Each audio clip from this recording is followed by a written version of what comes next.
छुरा छुरी के दुकान गे presented by चौपाल जी म्यूजिक। छुरा छुरी के दुकान गे हे गे रहै छै तू घर में बैठल तोहर सैया बेचै छौ पान गे सैया बेचै छौ गे छौरी हे गे रहै छै तू घर में बैठल तोहर सैया बेचै छौ पान गे ऐ बेर दिवाली में खोल ले तू ऐ बेर दिवाली में खोल ले गे ऐ बेर दिवाली में खोल ले तू छुरा छुरी के दुकान गे ऐ बेर दिवाली में खोल ले छौरी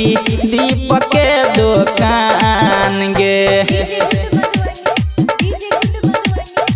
दीपक के दुकान गे भैर दिन घर ओहिना बैठल रहै छै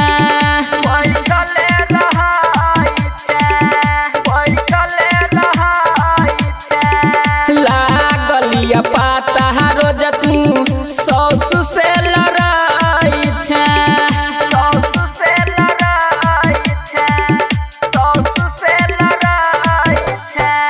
लागलिया पाता रोज तू सौस से लड़ाई छै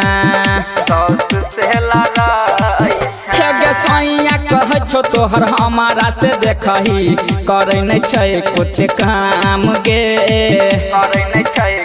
बुझ गेली गे सैया कह छो तोहर हमारा से देखही करे नहीं छै कुछ काम गे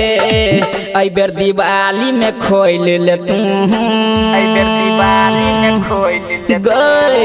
ऐ बेर दिवाली में खोल ले छौरी छुरा छुरी के दुकान गे ऐ बेर दिवाली में खोल ले छौरी दीपक के दुकान गे खोल ले ना दीपक के दुकान गे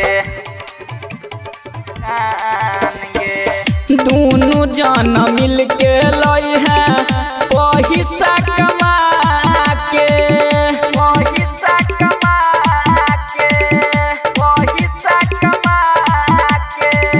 खुशी से दिवाली मनई है पिया बा के साथ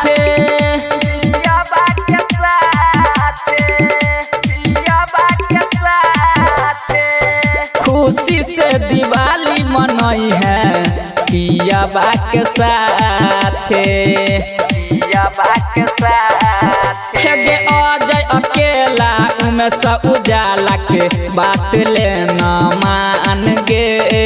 गे छौरी गे अजय अकेला उमें सा उजाला के बात लेना तू मान गे ऐ बेर दिवाली में खोल ले तू ऐ बेर दिवाली में खोल ले गे